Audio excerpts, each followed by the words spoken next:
Can you believe we are in March already? And when I release this, it'll be just after I've done the photo and video show. And it got me thinking about quitting, when not to, and what we misconstrue as quitting. Because let's be honest, in the photographic industry, we hear things that make me pretty sick of hearing, to be honest. Winners never quit. Just keep consistent and you'll get there. Just keep going, champ. Oh, God. If you ask me something, honestly, I'm done with it. I'm done with it. What if the reason you're exhausted isn't because you're not trying hard enough, but because you refuse to quit something that you should have already walked away from? I'm talking 6 months ago, last year, 2 weeks ago, whatever. We treat quitting in photography in the creative industry like failure, like a sort of weakness, like you don't have the grit. Is that right? Grit? Is that the right term? Grit? Yeah. But I've watched photographers burn down their mental health, their finances, their relationships, trying to stick it out in something that's completely not serving them for years. In fact, I would almost say I've done that myself. I'll get onto that later. A bit of self-exposure. Yay. I've also watched photographers quit too soon because they were uncomfortable and they weren't sure if it was ever going to work out for them. So today we're going to go deep when quitting is a form of wisdom, when quitting is fear, when it's ego, and how to actually tell the difference. And before you go, "Oh, Khandie, I'm sure you've never quit anything." Oh, I've quit lots. In fact, the day I'm recording this, I had quit something. Yeah, I went all out and quit a lot of things. I quit waiting for a client to pay me, and I sent them straight to collections, for example. We're not doing fluffy today. After all, we are the loud lens, photography's middle finger. So let's go. I want to explain to you why discussing this really matters, because we need to take a step away from just being photography and talk about the industry as a whole, particularly here in the UK. We've currently, and we are forever, it seems, on the hamster wheel of a cost of living crisis.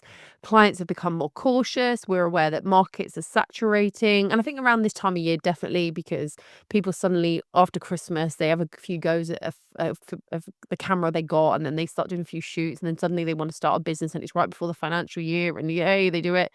Then we have to make sure we're always on social media, and we get a bit of fatigue doing that. Then we're always worried about AI coming in and stealing crap. It's not. Uh, I mean, it's going to do away with the mediocre. I have already discussed this in another episode, but yeah, it's a great time for you to like and subscribe, by the way. And then we've got the comparison culture, and we are constantly looking at other people's work. We are in a very weird place. And the narrative we have been sold, I feel like, even as kids, is if you're struggling, try harder. Practice makes perfect. Keep going, champ. But I think sometimes struggling isn't about effort. It's got a little bit to do with misalignment, and sometimes I think the dangerous part is we ourselves create this identity that we are a photographer, and we don't look at ourselves as running a photography business. You think, "Oh, I'm a photographer. If I quit, I'm no longer a photographer." No, businesses swap and change what they do all the time. They quit something if it doesn't work out, if it's not economically viable or it doesn't serve a purpose. But they continue being what they're doing. They just necessarily don't do that part of it. And somehow people think that if they quit, they're no longer a photographer and it's some sort of identity death, and it isn't. I mean, let's have a little bit of an honest truth, okay? There is something called I don't know if it's a term you've heard, but it's like the sunk cost trap. The idea you've put stuff in. So, how long have you stayed in a niche or an area of photography that you've hate, right? Or kept low paying clients, or continued offering something that drained you because you've got this idea that you've already built it, you're already doing it, and you've like. I quit baby photography, yeah, newborn baby photography. When I started, I thought I had to do that. I don't know why. I'm not very maternal. I love kids. I just didn't enjoy photographing them. And I even built a moon prop, right? I went on my way to build a moon prop. And I remember when I decided to quit, my friend said, "But you built the moon prop like what, 6, 7 weeks ago?" And I was like, "Yeah, I know. I still want to quit." And she was like, "I think it's a waste of money though. You've got to keep at it, at least get your money's worth back." I'm like, I hate it. I am so worried something will happen to these kids. I'm worried if they get a sniffle, if I call them something, I'm worried about something happens to them. I have anxiety when they come in because I know how precious they are. And also, I was just not very maternal. I was worried that that would make me not very good at handling babies, even though I went on a baby handling course. That sounds weird, doesn't it? Baby handling course. Baby safety course. The thing is, this sunk cost fallacy is what keeps us in that cycle of just continuing to do stuff because we feel like we've invested, so we have to. And creatives are horrendous for this mindset. You'll say something like, "But I've done this for 8 years. I've done this all the time." Okay, but would you start it today knowing what you know about it now? If the answer is no, then we need to be listening to this podcast, okay?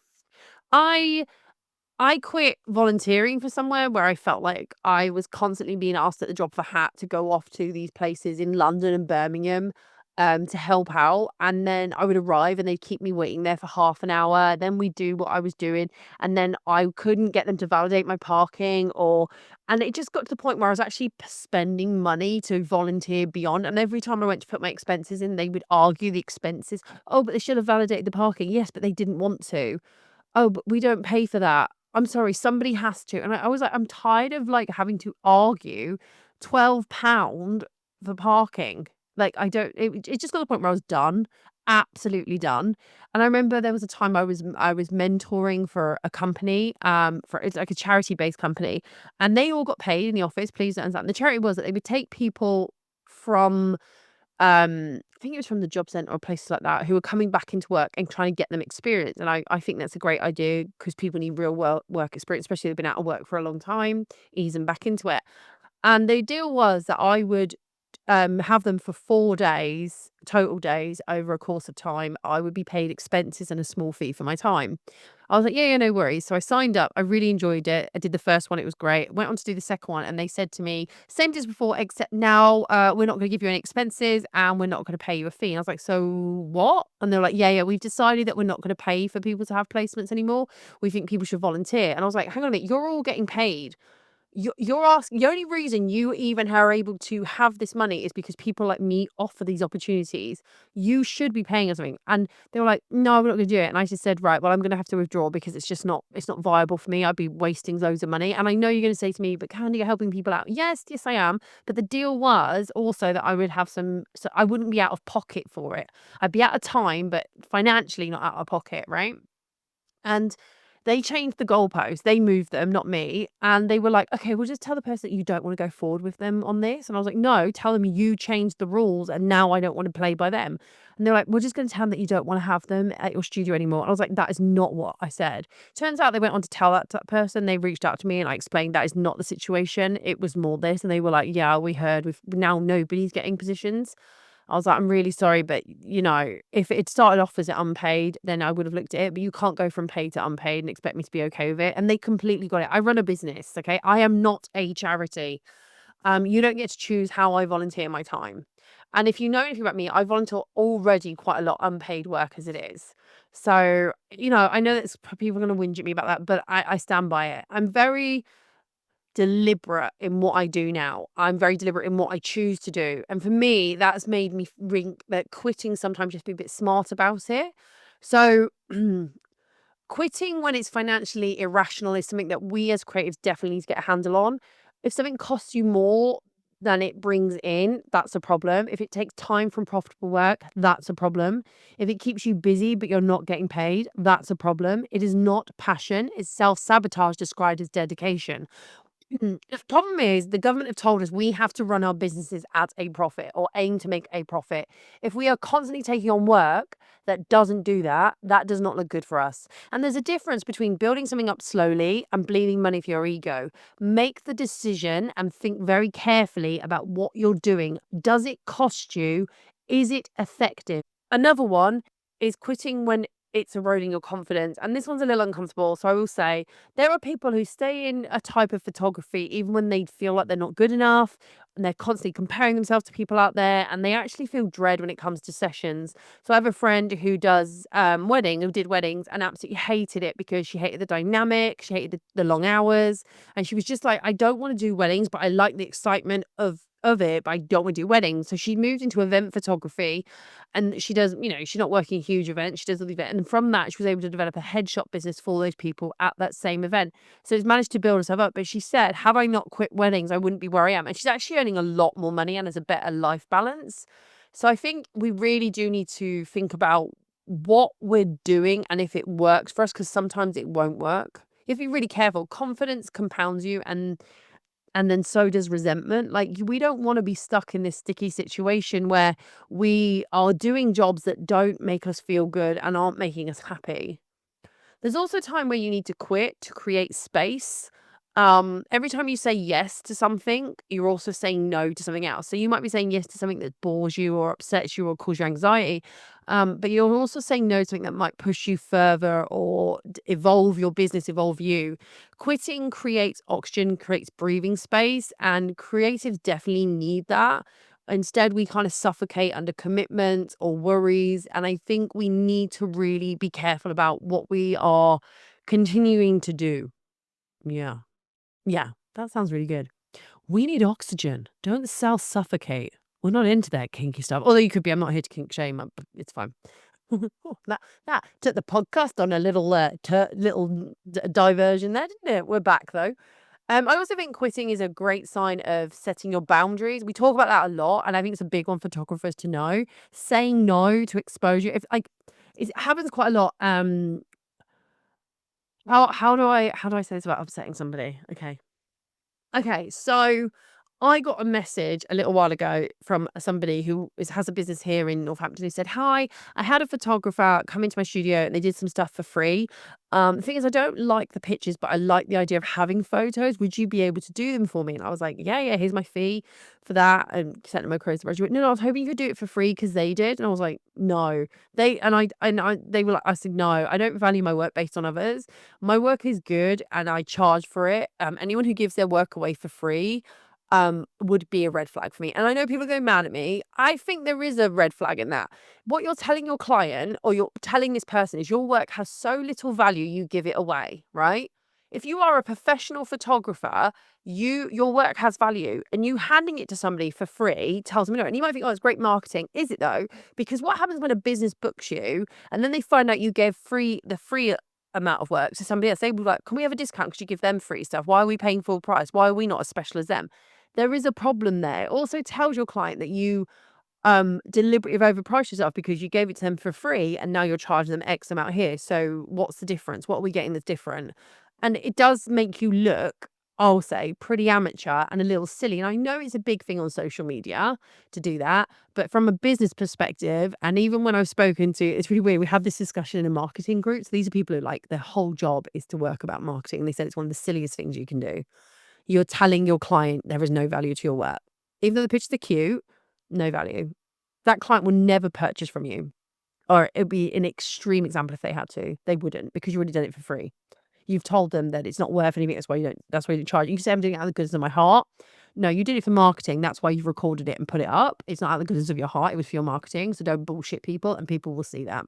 I thought it was really interesting. So I said no to that shoot when she asked me to reshoot it. I've also said no when people try and haggle me on prices. I remember doing a food photography session.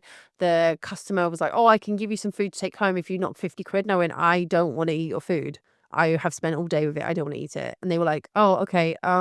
Maybe you could knock a bit off." I went, "No, I'm already doing the work. I'm not knocking off." The time for negotiation was before we signed the contracts. I've also said no to clients that have not respected my boundaries. Um, I need to be really careful when I say so I don't want to out them too much. I had a client who is in the creative industry, not a photographer, who decided that it was perfectly acceptable to ring me at midnight. It was perfectly acceptable to send me those messages, where they do the question mark after the question mark and like, "Why you're not answering?" I don't know, babe, 'cause it's 11 o'clock at night and I'm like going to bed.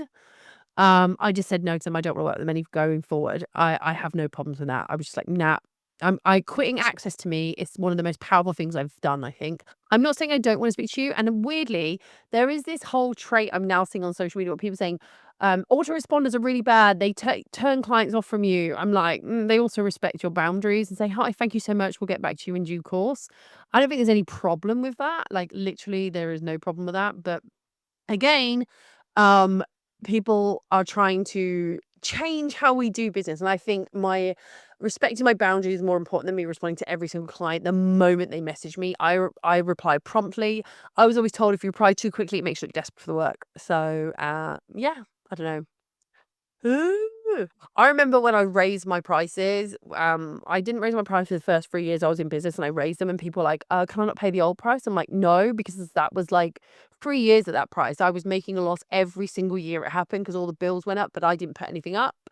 I've done that quite a few times. I also got dragged into an argument between two photographers because they were arguing over a photo shoot they'd done, right? It was very similar. They posted it online, and one photographer said, "You saw my work and copied it." The other photographer said, "No, I was inspired by something else."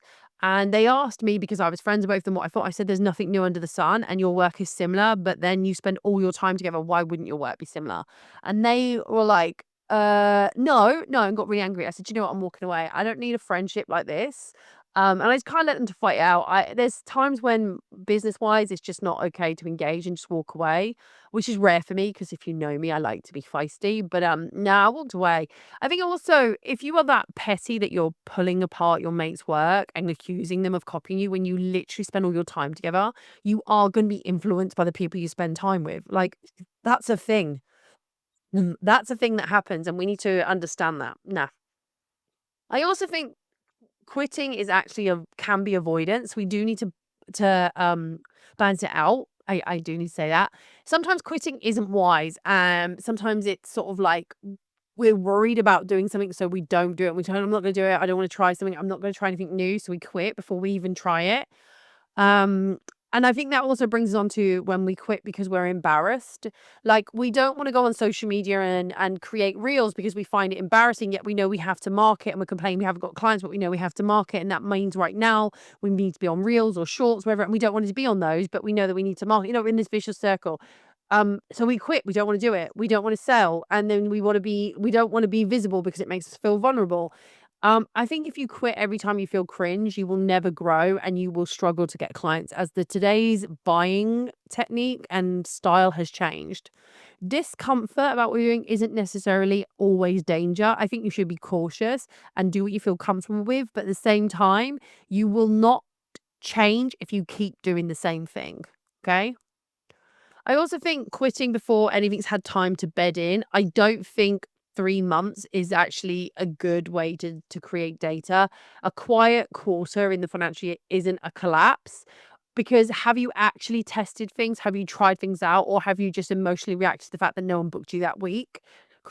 As creatives, we love a bit of drama, but businesses, they love data. So for me, I'm not talking about Star Trek as well. By the way, I'm a secret Trekkie. If you saw my new hair, it influenced my haircut. It's like a Vulcan and David Bowie had a love child at a mod meet.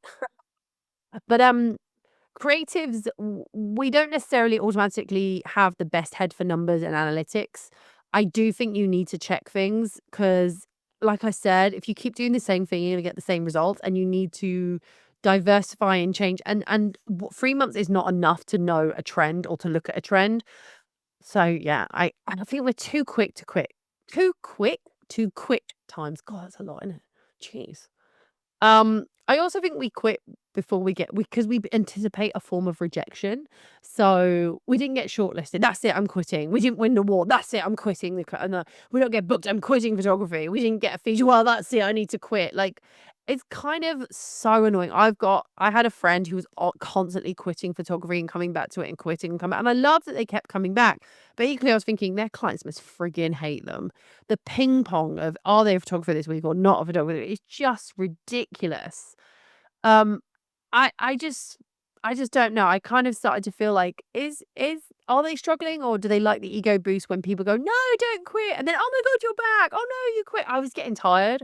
It was like watching a tennis match, back and forth, back and forth. I know it probably makes me a dick, but I was just like, pick and stick or move on, or is it get off the shit or get off the pot? Is that the other one?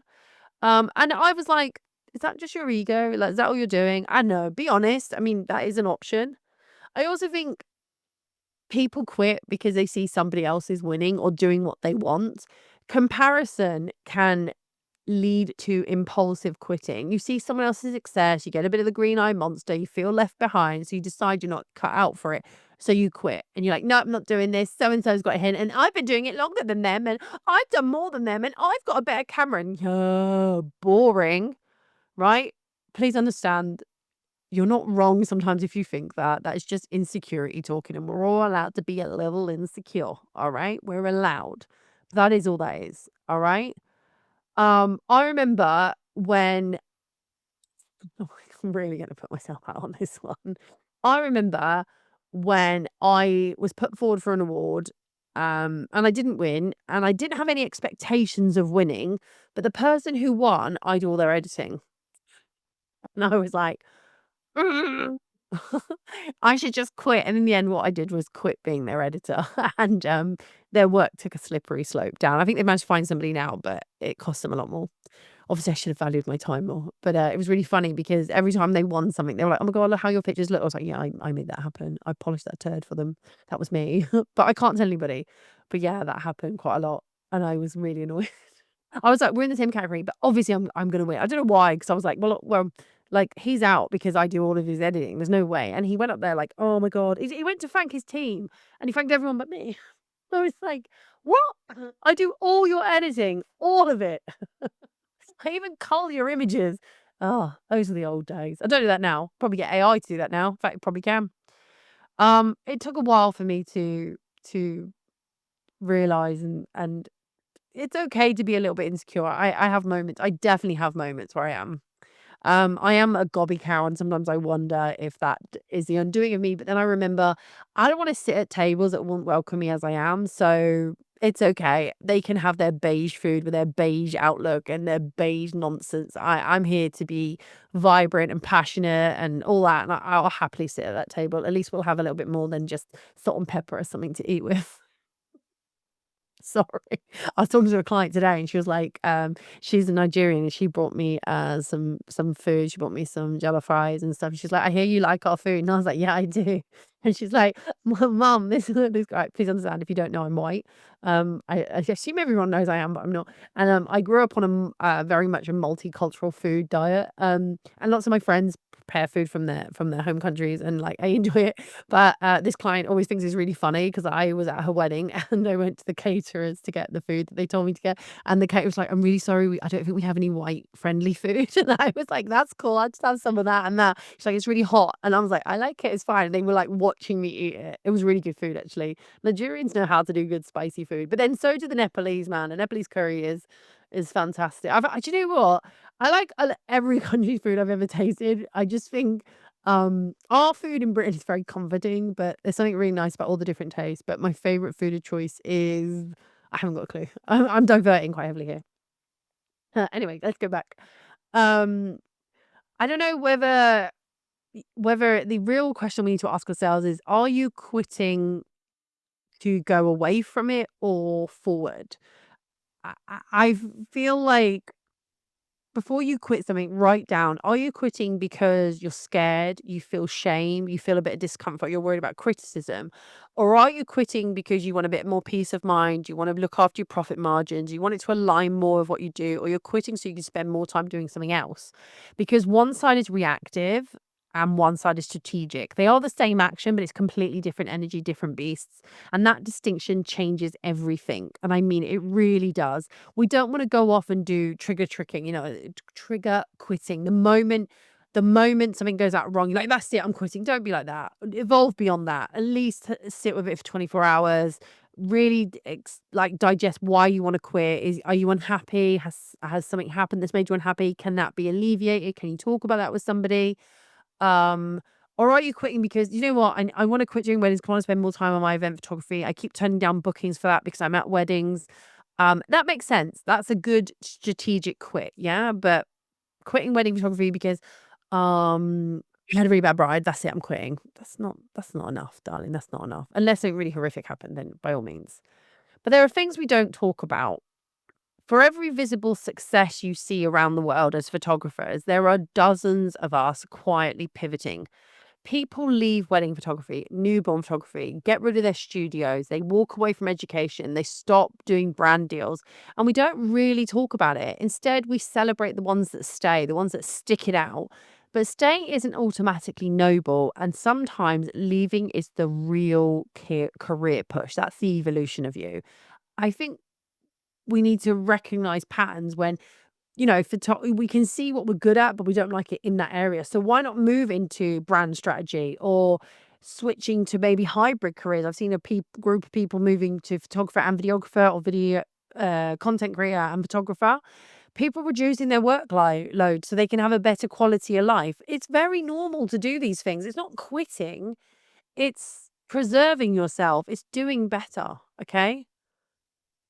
You don't get a medal for martyrdom. You don't owe the industry consistency, and you don't owe your past self loyalty if you've outgrown her.